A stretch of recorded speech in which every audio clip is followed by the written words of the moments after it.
Bazen yaşadığımız bir olay sadece o ana ait duyguları tetiklemez. Geçmişteki birçok deneyim de aynı anda harekete geçer. Zihnimizi çok odalı bir binaya benzetelim.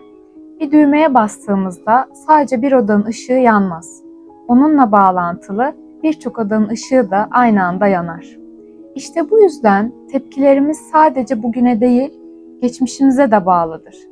Şema terapide biz bu bağlantıları görünür kılar, geçmişle bugün arasında bir köprü kurarız. Böylece yarım kalmış çocukluk ihtiyaçlarını yeniden ele alır, anlamlandırır ve yeni çözüm yolları keşfedebiliriz.